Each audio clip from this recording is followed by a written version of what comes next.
Hi, everybody. We're going to get started. Paul just stepped out for a moment, but he'll be, he'll be back to lead the webinar for you. So welcome. My name is Jen Cafferty. I'm the founder and CEO of the Gluten Free Media Group. And this is our third webinar. So I am very excited to continue to offer you some education. I feel like we're all so busy and we run around to different conferences, and it's such a pain in the neck, at least for me, to spend a whole day or 2 days really learning and getting educated. So we decided to offer webinars basically, once a month for the summer and the fall to see how much we can all get educated. And I've loved them. I'm really learning a lot for my company as well. So I hope that you enjoy today's webinars. So digital campaigns are, all the rage. You have to be doing them right now. And I am very, very excited that Kendall and Paul are with us. I think the biggest thing to remember today is we want this to be interactive. There's a question and answer panel, probably on the right side of your computer.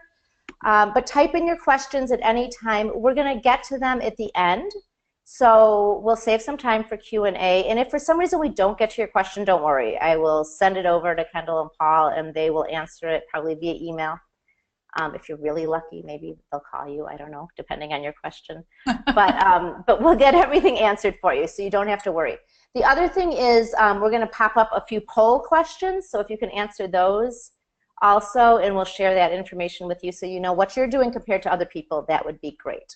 So anyways, welcome Kendall and Paul. I am so excited that you're both joining us today. Paul is the founder and managing director of Silver Creative Group. I like founders, Paul. Thumbs up. We've been there. Yes. And Kendall is the food and beverage brand strategist at Silver Creative Group. And together they really have created this wonderful program for you today.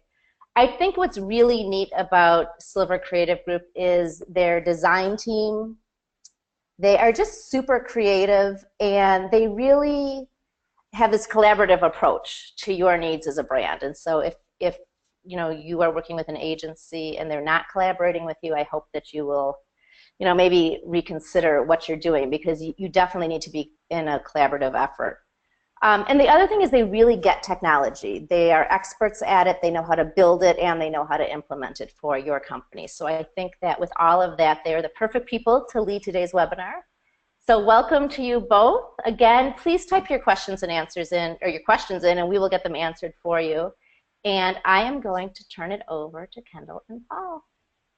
All right. Great. Thank you very much. Yeah, thank you very much. I am Kendall Egan. Some of you may know me from my long days at Gluten Free Living magazine, and Paul Zullo hired me about a year ago, and we have worked on a couple gluten-free brands since then, and switched over from the advertising side to the branding side, and it's a lot of fun, and we have a very good time here. So we're going to dive right in. I'm going to minimize this. Let's see if I can just. Okay, so just a little bit of background about who we are. We're a 10-person agency in Norwalk, Connecticut, with offices in New York City as well. And we focus on food and beverage, nutritional, and a couple of other business verticals. We do lots of really great things. You'll see we do everything from branding, packaging, websites, advertising when you go to print advertising, which I still love, social media, and trade show booths. Right. So what you don't see here is public relations. We really don't dive into the PR world too much. Right, and nor do we really do the content marketing. We'll prepare the assets, but we'll set up your social media, but someone else has the bandwidth to really implement that for you. One thing we do know is gluten-free. I've been a celiac for 21 years and co-founded Gluten Free Living magazine with Ann Whalen and Amy Ratner before selling that to a publishing house. So I go back to the primitive days when you had to order food online, and your e-commerce strategy was trying to build something so that the dial-up modems, your web pages, didn't take like a day and a half to load. So I go way back, And Silver Creative actually also goes way back. Some of you may remember Glow Gluten Free. Silver Creative did the branding on that, and it was a fascinating and interesting and package with the round bottom and the square top. Mm-hmm. Great brand, just back in the early days.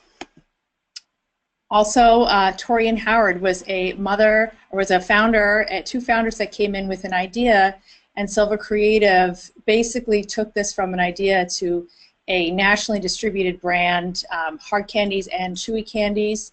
It's in Starbucks and Whole Foods. That's right, and Sam's Club. So it's all over the country, and you'll see, gluten-free was definitely one of the important call-outs that circles the packaging, and is also on the chewy candy packaging as well. Tasty Bite, maybe not all of their products are gluten-free, but most of them are. This was to bring back the spicy good fun of the brand, and it was a rebrand, a redesign. And trade show booths and all of that. We didn't have time today to go into that case study as well. And then we have a couple of spice lines. This was one we just recently did, and the sales team who was, helping this guy get started had said that gluten-free is a really important call-out, and we should put it on the front of the packaging. So it still remains a very compelling item, not just for people with celiac disease or gluten intolerance, but really for the marketplace as well. The founder's name is Rama. What's his last name? Gosin. Rama Gosin. And he came to us, and his product was called Rama Rub. And we said, well, by the way, you're not a rub. So a little bit of a problem there. And we went through the process that he's actually a seasoning, and then we actually went through formulation, and we added the sea salt to give it a more premium product. So we did some product consulting in terms of understanding the consumer and what the consumer wants, and then we renamed it Spice-O-Rama, really talking about this idea of a universal spice that can be used on many different products. And last but not least for our GF brands is a blended original superfood snack. Again, a very natural and homespun product, but also, once again, gluten-free on the front panel as a very important call-out. So enough about us. I am actually very excited that we have the webcam on, because digital marketing is definitely Paul's passion, so you get to see that in his face today, which is great, because we've seen it live, and this is going to add an element of fun. So I'm going to turn this over to Paul and let him get going on it. All right, great. So I've given this sort of webinar a couple times, this process, and it covers a lot of ground, and the idea here is to give a really high-level 30,000 feet overview of what it takes to build a website and drive traffic to the website and get conversions, and how you're supposed to develop a framework. So that's really what we're trying to do, is build a framework for the website marketing and e-commerce. And as a small startup or even as a larger corporation, you might not be able to do all of these things, but having an understanding of what the key initiatives are, what the KPI is, and what are the levers that you can play with will give you a sense of how to get the most out of your marketing and your e-commerce. Hey, Paul, it's Jen. Real quick, can you move over a little bit? Oh, sure. I don't know if anyone else. Oh, there you are. I can only see half your face. Thank you. Yeah, I kind of like that. Half mysterious. So, we're a branding company, and we're also a web development company, as Jen had pointed out. So the real thing is that when you're developing a website, it's very important for you to tell your story on the website. And so you really need to understand and define your positioning. So when the consumer comes, they have a reason to believe in your product. So the key elements of defining your positioning is really answering these 4 questions: what you sell, who is intended to buy it, What does it help them achieve? So what goals are they going to be able to achieve by buying your product? And why should they buy your product over the competition? And they're kind of very simple questions, but when you answer them, if you're too broad, then you lack substance. And so the more specificity you can give to answering those questions, the richer your marketing efforts, the richer your packaging will be, the richer and clearer your messaging will be.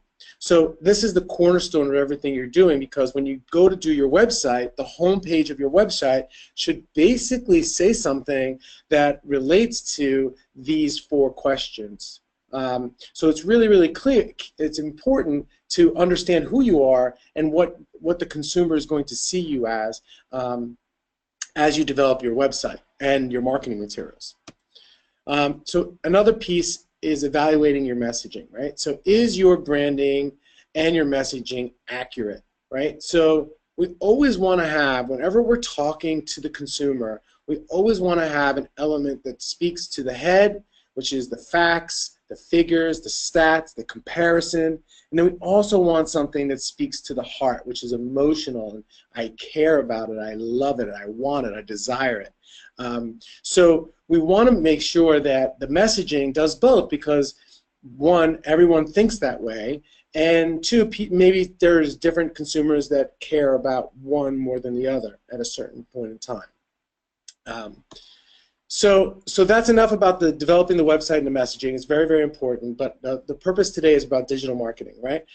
So what we like to talk about is we like to talk about these 3 elements, right? Pre-site, on-site, and post-site, right? So very simple, right? So pre-site is all about awareness and generating traffic, right? On the site, when you get somebody to the site, what we're talking about there is engagement and conversions. What are we doing to keep people there longer, and what are we doing to convert them into sales? And then when they've left, what we're really talking about is we want them to come back and buy again. And then we also want loyalty. We want them to understand the brand, and we want them to believe in the brand and recommend it to their friends and go on the social media and recommend it. So we want loyalty and remarketing tactics post-site. So I'm going to go through each one of these silos and kind of talk about what's available to us to optimize those elements, right? So we start off here with the tactics. So the tactics in pre-site is search engine marketing, right? Search optimization, and I'm going to go through each one of these bullet points and discuss them in detail. So I'm going over them a little quicker here, so that I can go over them in more detail later.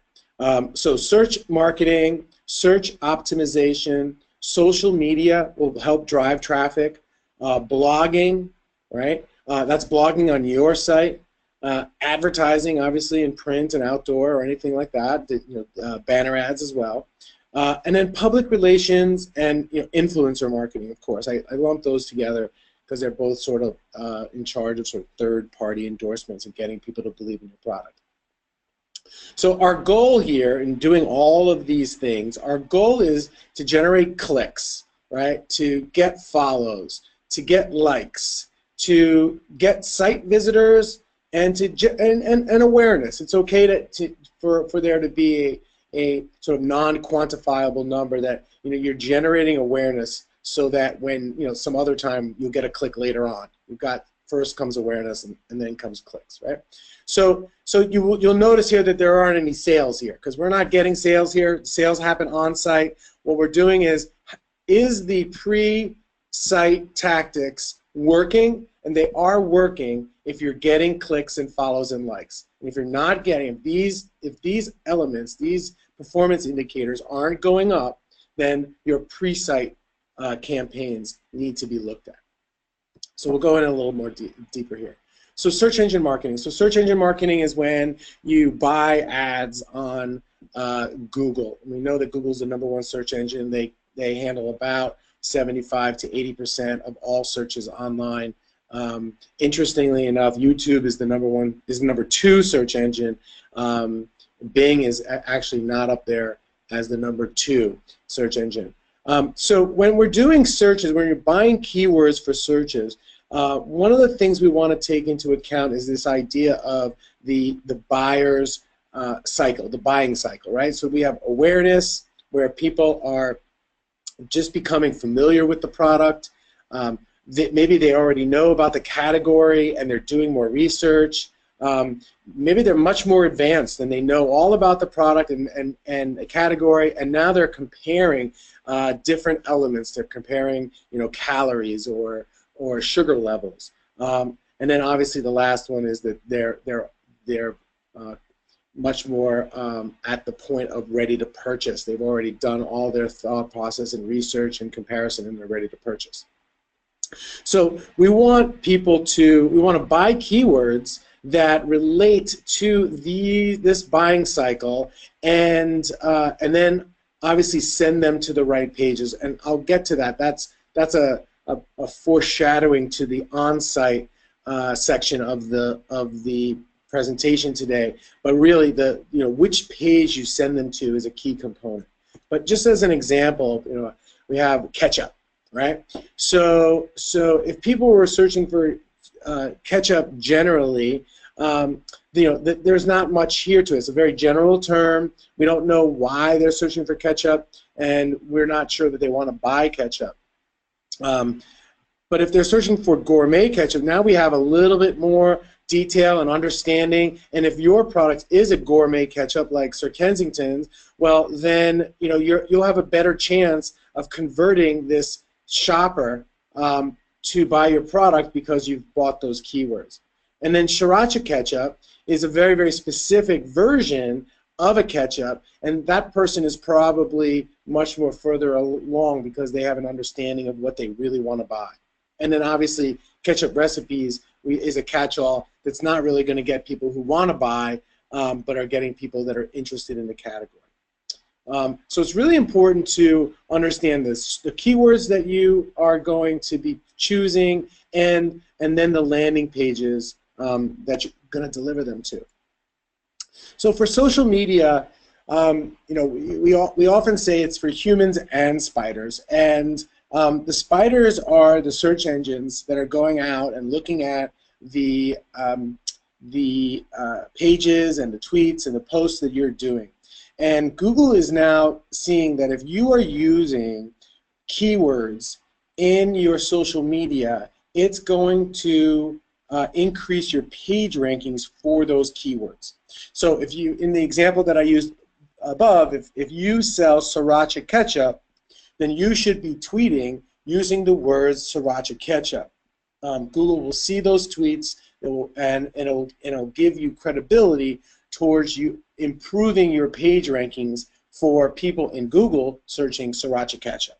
So what I would say is, half of your brain, you do your social media as it relates to what you would normally be talking about, a very personal social media where you think you're talking to people, and then do some social media where it's a bit more keyword driven. And it doesn't have to be terrible, but it should just be more keyword driven.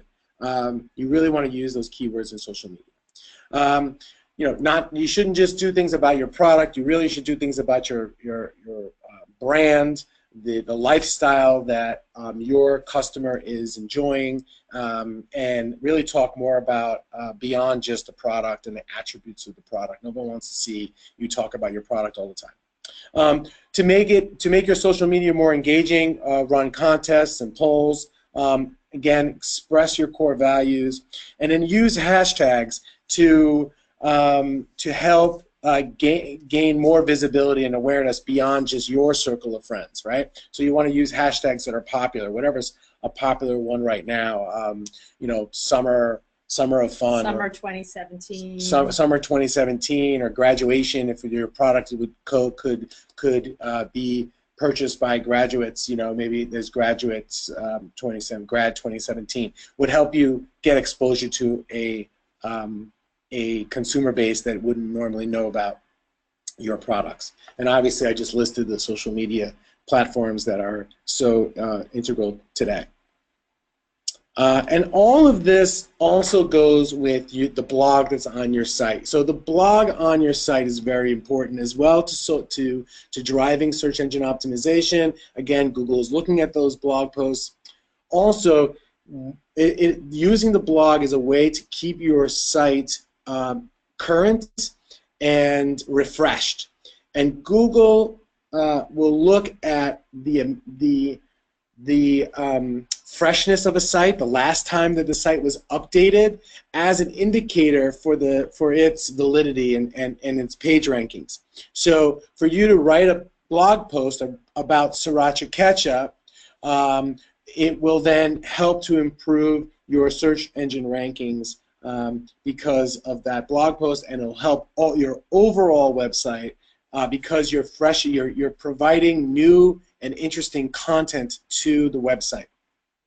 One of the tricks that we do is, so on your product page, let's use the sriracha ketchup for right now. Your sriracha ketchup product page on your website probably isn't going to change, right? The formula is not going to change. The nutrition facts is not going to change. The packaging, photography is not going to change. That page is pretty static. So what we do as a way to sort of trick Google a little bit is we take the blog posts and we put a little like featured blog post on the product page, like at the bottom of the page, which then every time you put a new blog post, that product page change. Google sees that product page changes, right? And that then tells Google to re-index it, look at it again, and that keeps that product page being viewed as being fresh, and that helps page rankings. So it's a little bit of a trick in a way to get higher visibility.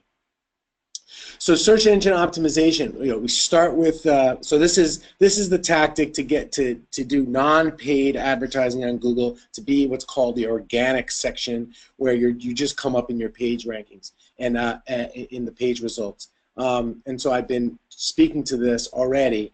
It's so very important to digital marketing. So start with keywords, right? Everything starts with the keywords. Like, how do you want to be found?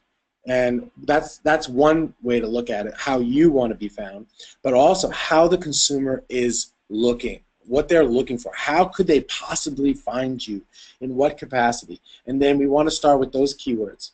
And then on your website, you want to add page titles. You want to keep the keywords into the URLs. Keyword density, add those keywords to the website, alt tags, all very important. And then post in different forms, or get people to post for you. Press releases are so important because press releases can be uploaded to these services where they host your press release digitally, and those press releases can have links in them, and then those links are coming back to your website, and those count for optimization to improve your page ranking results. It's very much a popularity game in Google. The more links, the more people or websites that link to you, the more popular you are, the more Google is going to think that your page is really important. So it's very much like being in high school again, unfortunately, where it's a popularity contest. So you got to get your website to be popular amongst the cool kids. Sorry, it's just the way it is. So advertising.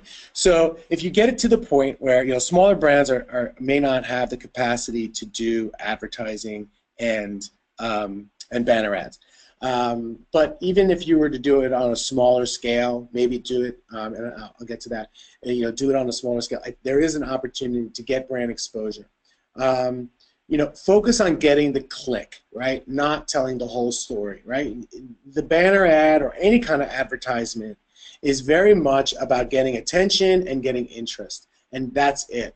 Don't tell them all the details. Don't tell them the whole story. Don't feel like you have to put all the information up there. It's okay to put a package shot, a logo, a headline, and done. You're out. That's it. That's all you really need, because the banner ad can't do much more than that anyway. Consider a custom landing page, and I'll get to that on site. Like where are you sending them to? Are you going to send them to the home page? Are you going to send them to the Sriracha, the product page? Are you going to send them to the blog? Where are you going to send them to when they click on this? Because what is your ultimate goal in doing this advertising campaign? And then, like I said, you have a smaller budget. Maybe pick 1 or 2 websites and invest in their audience, because that's really what you want to do. Spend time getting credibility with these websites because you believe in who's viewing their websites. So don't think of it so much as an advertising campaign. Think of it as a way of reaching this audience. And with the website, they may offer newsletters in addition to the banner ads. They may have a trade show booth or exhibits. You could go to an exhibit like a street fair with them, music festivals. What are they doing? What are these websites doing to promote themselves to the audience and develop a partnership with them? That's a way to really get deep into an audience rather than just doing the banner ad campaign. So PRs and influence. So public relations is much more than just for editorial. I alluded to this before. PR is really good for SEO, where you're posting it up there and generating the links. So influencer marketing is so important. I kind of combine public relations and social media together. I like if the same agency sort of does that. Those people typically are good writers. They understand how to talk about your brand. They understand the voice. It's really great to kind of lump those two together. And then the influencer marketing. So very, very popular right now with bloggers and bloggers and getting some third-party endorsements out of that. And there's websites now where you can log into a website and screen and invite influencers to participate in your product and pay them, and it's a very powerful way of getting, again, traffic to your websites. So so much of this social media is taken over that it's a brand is no longer what we tell the consumer it is. It is what consumers tell each other it is, right? So it's very much about this third-party endorsement and this sort of chatter in social media, and that's what people are really looking for. And so you really want to give people the elements to talk about your brand in a way. So we talk about that a lot. The ammunition. What are the pieces of your brand that someone's going to tell somebody else? Have you clearly on your website, in your marketing materials, bullet pointed or clearly communicated the 1, 2, 3, 4 things that somebody is going to whisper into their friend's ear about your product, right? You've got to give them the ammunition. You have to give them the talking points and be very clear. It's a wonderful thing when you go to a trade show after having built your website and 2 years later or a year later, and all of a sudden people come talking to you and they're telling you the things that are on your website about your own product. And you're like, my messaging is working. It's really, really impactful. That's the idea. That's the dream. Okay, so that was all traffic generation. So now we're going to go on site, right? So on the site, again, what we're talking about here is engagement and conversions, right? So we want money here. Let's get some money, right? I'm all about it. So what are we doing? We're going to add some content that's engaging and interesting. We're going to do some promotions, right? We're going to add some educational elements. We're going to allow people to share the sites, right? So we're going to encourage people to share the site with other people. And then we're going to build landing pages, right? Because landing pages are going to do some of the heavy lifting for us. And so our ultimate goals here are engagement, right? So page views, time spent on site, email inquiries or chats, depending if you have that, subscribers, right? So hopefully there's going to be a newsletter that people can subscribe to, or if there's a sweepstakes, these might be contest entries, and of course the real most important thing is purchases, right? I mean, this presentation is built for a B2C concept, right? We're not really talking B2B here. This is all B2C, just to be clear. Do you use a landing page with your digital advertising? So this is a quick poll if you want to take nice. the poll, and we'll have the results in a little bit. But you can keep going. Wonderful, wonderful, wonderful. All right, so I can click here? Yes. All right, great.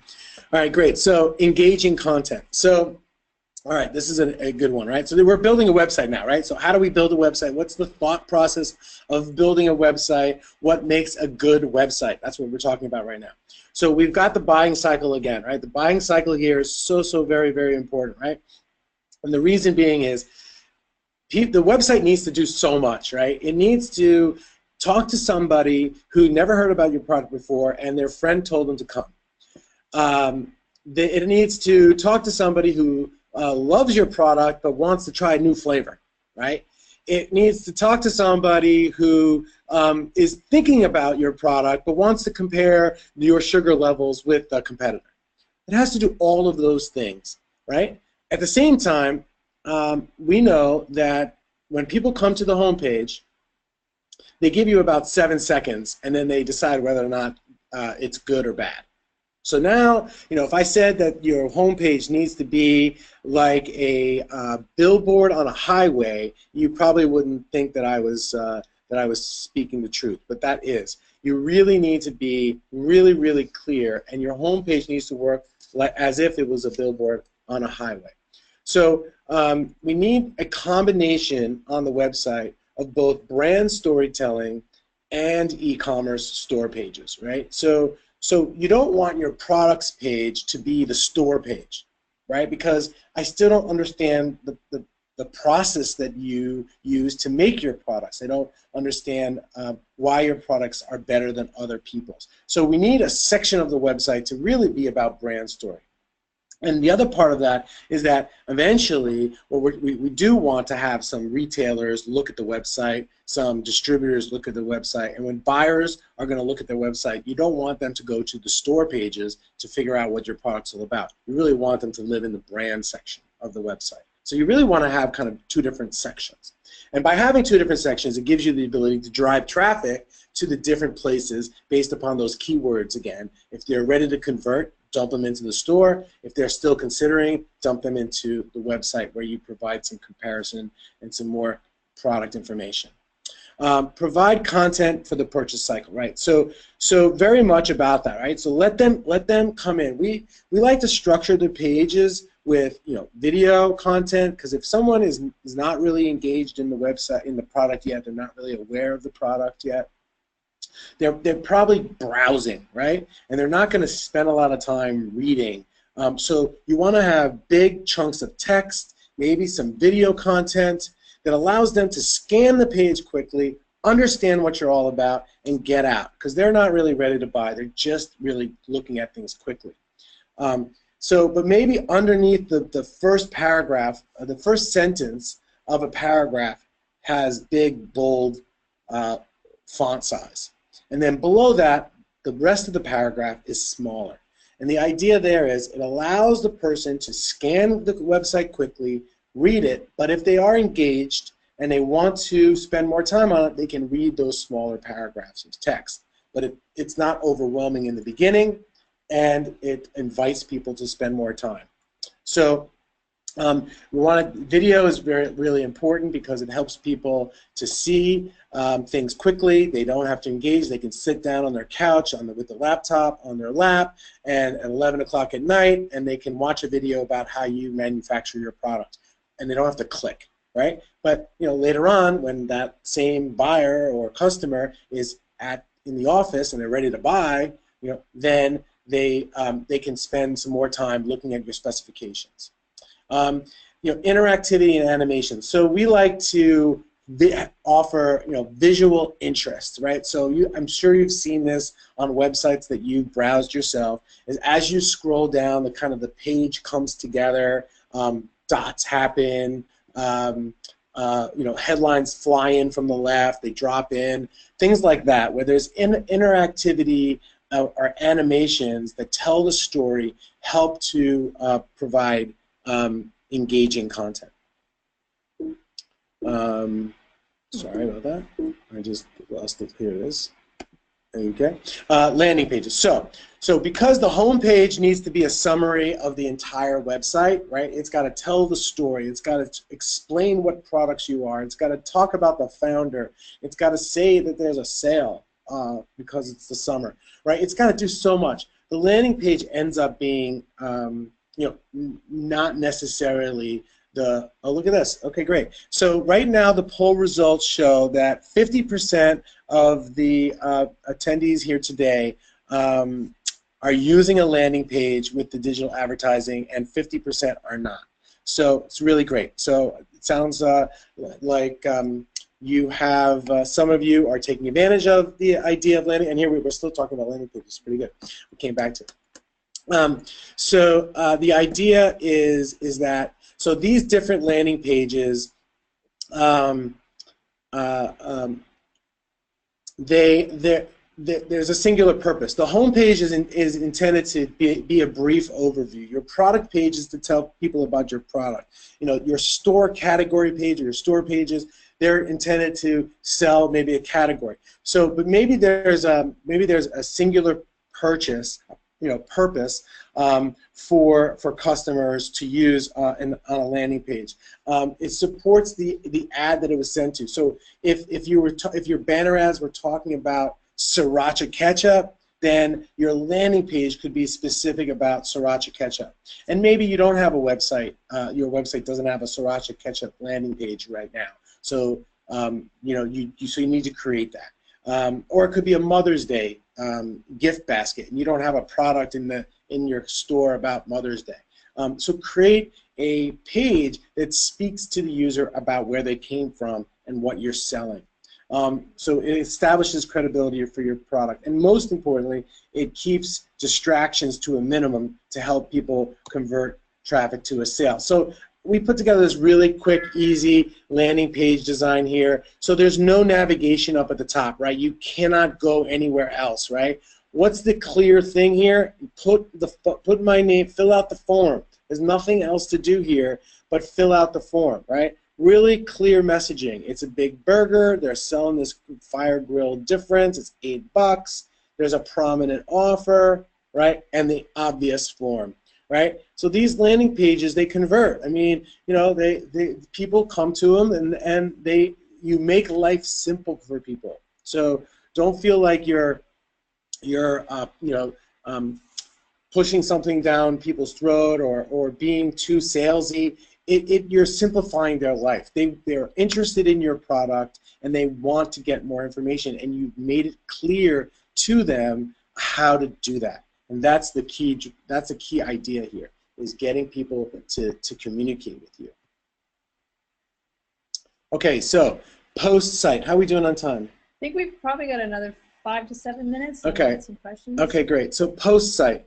So post site is really about loyalty and remarketing, right? Right. So what we want here is our tactics are what's called remarketing and doing search and banner ads, right? And I'll explain what that is for anybody who doesn't know. Emails are a really important tactic, and those emails include the emails to your members, autoresponders for anybody who filled out a form, triggered emails based on some mechanism of triggering, and then segmented offers for different people who may have bought 6 months ago, somebody who bought a 6-pack, somebody who bought different things. Sorry. And so our goals here are really brand loyalty, site visitors. We want more. We want these guys to come back, site visitors, follow-up repeat purchases, and if they did purchase, repeat purchases again, and if they didn't purchase, we want to get an abandoned cart purchase. All right. So I'll go in a little bit more detail. So 4% of visitors will purchase, right? So in a typical e-commerce store, if you're doing well, you're probably getting a 4% conversion rate of all the people. So 96% of the people are not buying. So we need a way to talk to those people again. 75% of the people that put something in their shopping cart do not complete the purchase. 75%. So that's a lot of wasted money here, because we've spent a lot of time and effort to get people to purchase, and for some reason we got them all the way to the point where they actually put it in the cart, and 75% of them dropped off. So we want to build tactics to get those people. Excuse me. 20% bounce rate is good. So we see websites that, so a bounce rate is when someone comes to the website and they may have landed on the home page, they may have landed on any number of pages within the website, and they did not go into the site any further, and they left. They saw only one page, and that's a bounce. We call that a bounce, right? And so still 20% of the people, if 20% of the people that come to your site and leave within a few seconds after seeing what's on that page, that's good. 20% is good, but that's it's hard to get lower than that. If you're beyond 50%, you're in trouble. But in the 20s and 30s, you're okay. And then, of the people, when we send out emails to people who have abandoned the cart, this 75%, when we send them an email, 28% of the people actually went back and completed a sale. So the idea of this abandoned cart and remarketing is a really great way to get additional revenues that you're sort of leaving out there. So remarketing, I'm not going to spend that much time on it. Probably, since we're running out of time, everyone's probably familiar with this, or you've seen it. This is when ads show up on other sites because you didn't complete a purchase, right? So you do that through Google. You set that up through the audience, and choosing an audience in the back end of Google AdWords, and you basically can talk to people and show as they're searching thesaurus.com or usatoday.com, they will see your ads, and hopefully they come back to your site and are ready to buy because of that buying cycle. They were only comparison shopping, or they were only doing some research, but now they've gone through and they're ready to buy. So they're further along. So remarketing helps you do that. So this abandoned shopping cart. So I don't know how many of you are familiar with BigCommerce, but BigCommerce is one of these e-commerce solutions where they host a shopping cart for you. They can host your entire website. We've built a number of different websites on their platform, and they're about $35 to $50 a month. And as part of that service, they offer the abandoned cart saver, which automatically recovers 15% of lost sales. So they've set up their shopping cart to ask for an email address first. And so now they know the email address, and now if that person drops off, it's automatically set up to send a recovery email. And then you can customize and rebrand that email to look the way that you prefer it to look. Brand it to your brand. So email marketing. So developing an email database is so very important, and managing that email database is very important. We like to use MailChimp. It's a very great resourceful program that gives you a lot of flexibility with designing it and managing the names. It allows people to unsubscribe to and all of that. So so you want to have an email acquisition strategy. You want to try to get email addresses, right? So because people may not be willing to buy your product right away, you might not have the familiarity, maybe the strategy is not to try to convert them to a sale, but to try to convert them to give you their email address. What is that value exchange that you can offer them for them to give you their email? Then once they give you their email, maybe they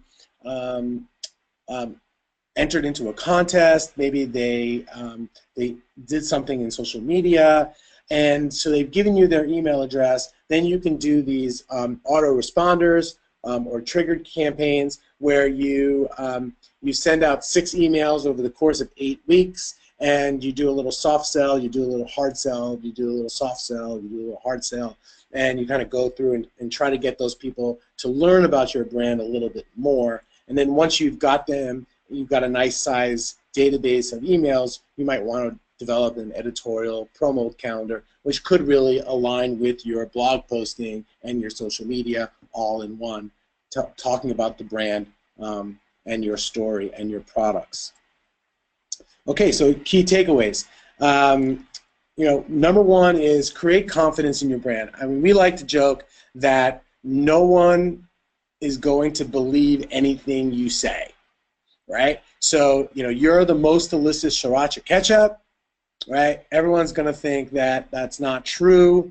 So what can you do to reaffirm your credibility that you are, in fact, the best tasting sriracha ketchup? Can you have third-party endorsements? Can you say that you were on the Today Show? Can you say that you were sold in Whole Foods? Can you say that you're a top-performing product? Can you have a testimonial from some influencer, soccer mom? You know, what are the things that that are going to help build confidence in your brand for someone coming to your site? Provide value, right? So if that's visually engaging content, if there is more to help build your brand further, try to provide some value beyond just talking about your product. Nurture relationships. We talked about the websites and that you could advertise in. We talked about the email. We talked about brand loyalty, talking to your consumer, understanding who that consumer is, and really try to give them the ability to warm up to you as they learn about your product, because they want to buy a great product, right? Everybody wants to find a fantastic, new, interesting product today. That's what people want to do. But they're skeptical, they're price sensitive, and so you've got to help them do that. Market and remarket, right? In fact, the best thing to do is remarket. Start with remarket, because those are the people that have already come to your website, and convert them. But you still need to drive traffic. If you only got 30 people come to your site today, then you need to start with market, right? And then set goals. I tried to, in this presentation, outline some of the very specific key performance indicators and goals that you can track and analyze to try to have a handle on the performance of your site as you go through your quarter, each month of e-commerce sales and marketing. So that's it for now. So that's us, and we'll turn it back over to Jen.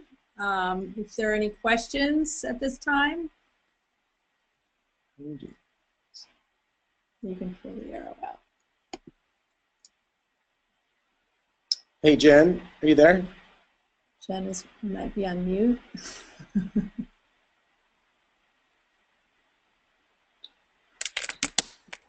Oh, there's. Can you hear me now? Yes. Hello? Yes. Am I back? Yay! Sorry about that. So one of the questions we have, and if anybody has other questions, please type them in and I'll get them answered for you. As a business, are we missing a big segment of consumers if we don't have a blog? I think that the blog is a way to express your brand beyond the product pages, right? The website sort of is a more formal place, and even if your brand is informal, it's still a more formal place to talk about your product, talk about the company, talk about what's going on. It's formal. You need to sort of it's very specific. The blog is an opportunity to be more colloquial, to talk about things that are just sort of more free form, and just really address some of the trends that are happening. And so, are you missing an opportunity? I would say that you're missing one, maybe the engagement of the people that are coming to your site. That's the one thing. So remember, so that's on site. You might be missing people and allowing them to leave.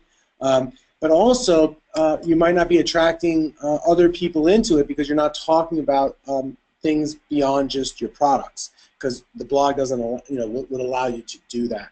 Can I jump in on Yes. this? So there's one little gluten-free aspect as well that I would share. One of the most searched things for gluten-free is recipes. So a blog is a great way to share, for example, other bloggers' recipes and your own recipes. I mean, you may have a page, but it gives you the ability to do staged photographs of your recipes. And then when you use somebody else's, you have that reciprocal almost marketing. It's maybe an influencer says, certainly you can use my recipe, but you need to tweet it out and put it on your Facebook page. So it just, again, it's more links and it's more ways to develop relationships with influencers and other bloggers. And again, in the gluten-free space, recipes, people have to learn to cook all over again, and it's really, really important. This is what I'll say about blogging, though, right? I mean, blogging takes time, right? So it does. So nothing's worse, right, than coming to a blog today and the last post was, January 13th of 2014, right? So that actually does worse. That does more harm than it does good for your brand. So you don't want to get caught into that scenario. So you want to really commit to at least 1 or 2 posts every other month, just to keep the content fresh. But the other thing is, it doesn't really need, look, it would be amazing for you to do a recipe and take pictures and post that. Amazing content. But maybe all your blog post is really about somebody else's blog post. That's right. Okay? So you can just be a content aggregator where you could say, hey, here are 3 or 4 different recipes of something, or here's 3 or 4 different ways that people did this thing. And really, it doesn't take that much effort on your part. You don't have to do all that heavy lifting work, but you're still getting some content out there, and engaging the customer. And it's really nice. I think Kendall said reciprocal content. So go to somebody else's blog, go to an influencer that you respect, and put their blog content on your blog post and reference them. Don't steal it, but actually say, I love this gal. She's great. She often writes about fantastic stuff, and include that information on your blog post. Paul, we do that a lot on our Find Me Gluten Free blog.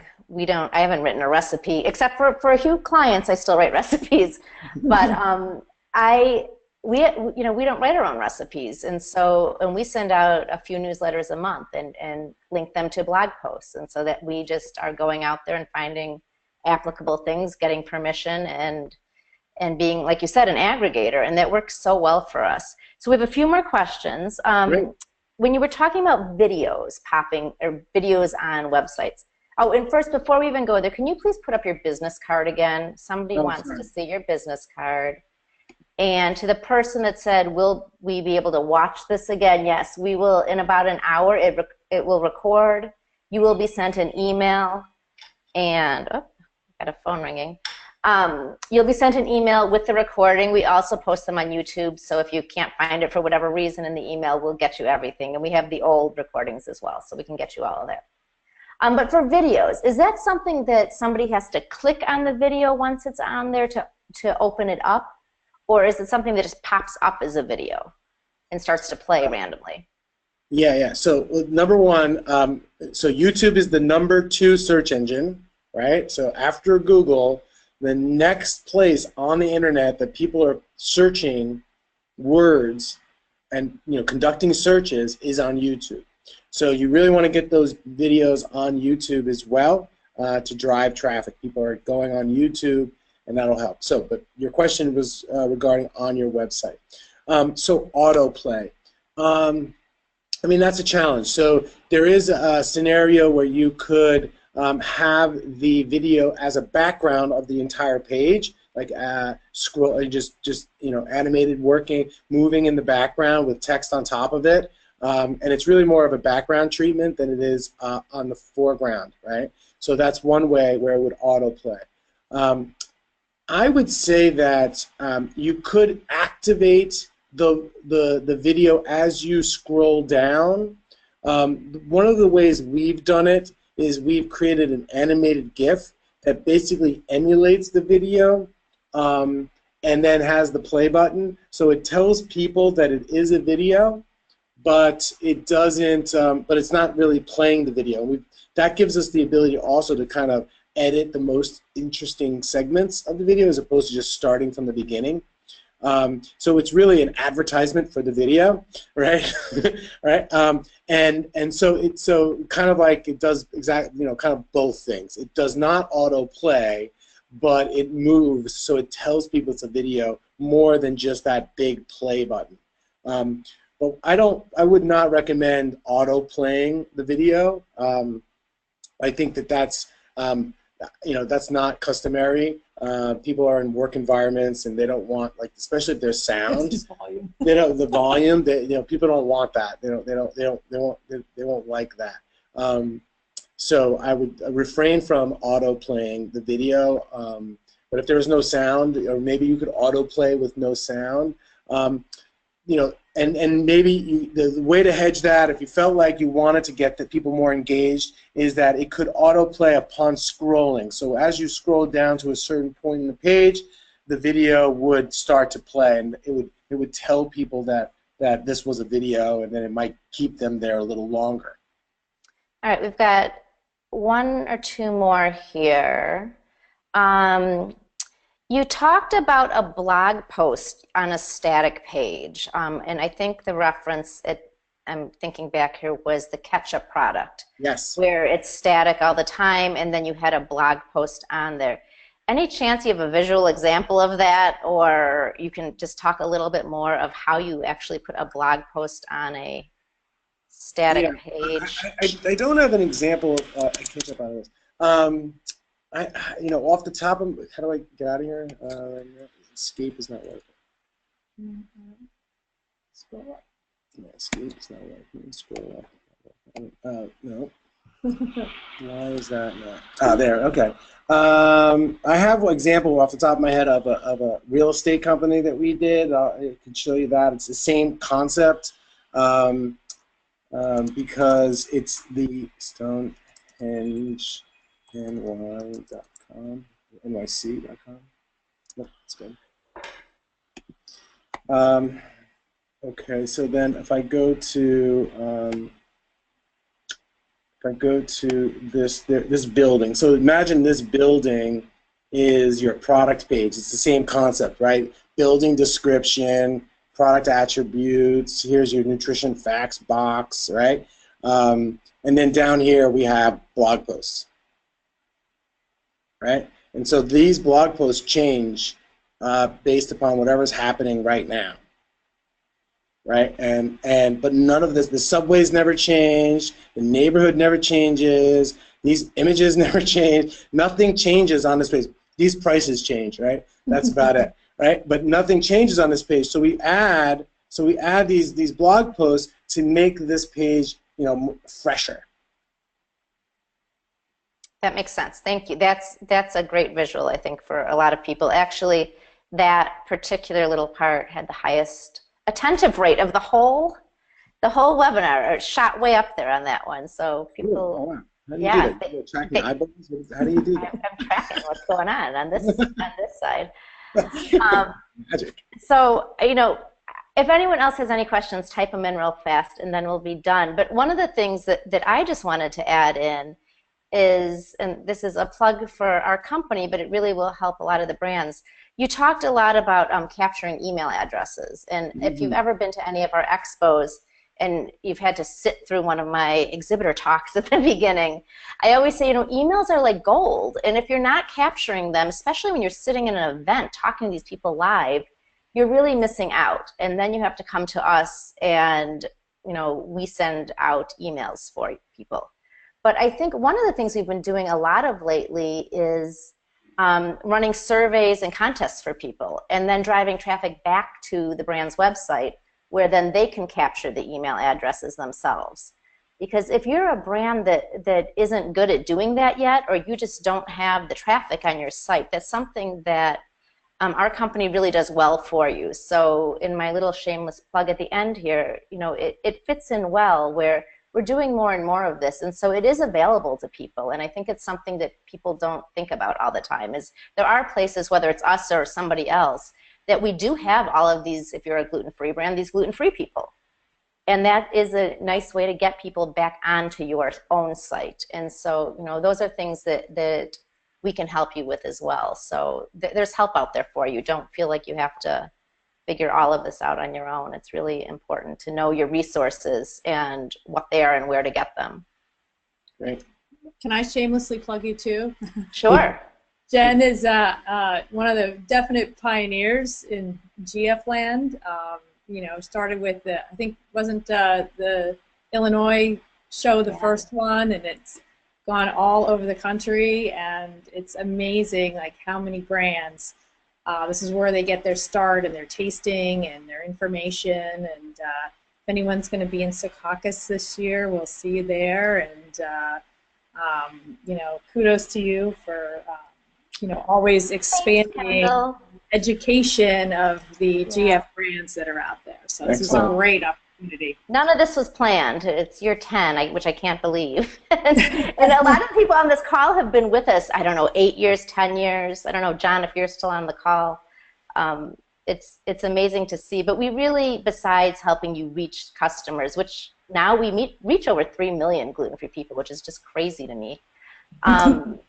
It's nuts, but I really am passionate about helping brands grow. And like I said, that this was not the plan at all. We started teaching little cooking classes and ended up doing all these other things. But thank you so much to both of you for the webinar today. Our next webinar is next month. I think it's July. Yeah, I'm going to get it wrong. You'll get it in the email that we're sending out. And it's about food service, which is really exciting. And for a lot of brands, they're really trying to get into food service. And that's a daunting place to be. But boy, it's great. You don't have to, you don't have slotting fees and all kinds of horrible things in general. In our experience, 14 years of doing this with specialty food brands and products, the ones that have a solid food service initiative where they're getting revenues from food service are typically the ones that are the most successful because they're able to use the dollars. They have higher margins in food service. They have higher quantities, so they're blowing through their volume business. And then they're able to use that cash flow to invest in the sort of sexier retail distribution part of the business. And so when there's food service involved, it usually means that there's good success. So I love the fact that you're doing a food service seminar. Yeah, we have so many brands that ask about it all the time. And just if you're a brand that exhibits at the expos, we do a lot with food service. They're walking around there. We invite everybody from university to hotel to cruise ships. So again, the expos are set up as consumer shows, but there's so much else that goes on there between the store buyers, and this food service thing just keeps going and going. And it is definitely a niche, and it's a specialty. And if you don't have a good somebody that really understands food service and you're figuring it out on your own, or you think it's the same as retail, you're really doing yourself in. So I'm really excited about the next webinar next month. So again, thank you to everybody. We will send out a follow-up email. It comes out in about an hour. It will have a link to this. If you need links to the other webinars that we did in the past 2 months, just email me and we'll send you those. And thank you again to everybody. I hope you have a wonderful day. Thanks for your time. Yeah, take care. Bye-bye. Bye. Bye now.